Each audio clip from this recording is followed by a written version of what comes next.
Tarihi Sümela Manastırı'nda ayin yapıldı. Trabzon'un Maçka ilçesinde, Karadağ'ın Altındere Vadisi'ne bakan eteğindeki Sümela Manastırı'nda ayin yapıldı. Türkiye'nin önemli inanç merkezlerinden Sümela Manastırı'nda 12.'si gerçekleştirilen ayini, Patrik Pavlos Sofianopoulos yönetti. Sofianopoulos, burada yaptığı konuşmada, tarihi ve kutsal Sümela Manastırı'ndaki ayinin icra edilmesi iznini veren, gerekli kolaylıkları sağlayan idarecilere teşekkür etti. Ayin, dua ve ilahilerle tamamlandı.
Γι' αυτό το ιερότατο, σεβάσμιο και πολύμνητο πρόσωπο της Θεοτόκου ανήλθαμε σήμερα, αδελφοί, εδώ στο όρος Μελά, έμπλεοι συγκινήσεως και ιερού δέους, κάτω από την σκέπη της θαυματουργού εικόνος της, στο παλέφατο τούτο μοναστήρι της, το οποίο είναι στηριγμένο μέσα στο όρος τούτο σαν αετοφολιά.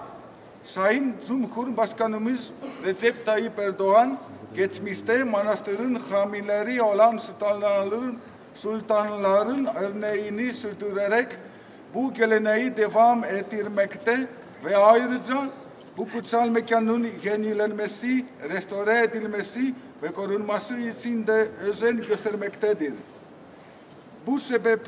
Bu sebeple kendisine minnettarız. Onun sorumluluğundaki Turizm ve Kültür Bakanı'na, Trabzon Valisi'ne ve onların çalışma arkadaşlarına bugünkü kutsal ayinin gerçekleşmesi için sağladıkları tüm kolaylık ve ilgiden dolayı teşekkürlerimizi ifade ediyoruz. Ευλογία Κυρίου και έλεος έλθει εφημάς τη αυτού θεία χάρητη και φιλανθρωπία πάντοτε νυν και αεί και εις τους αιώνας των αιώνων.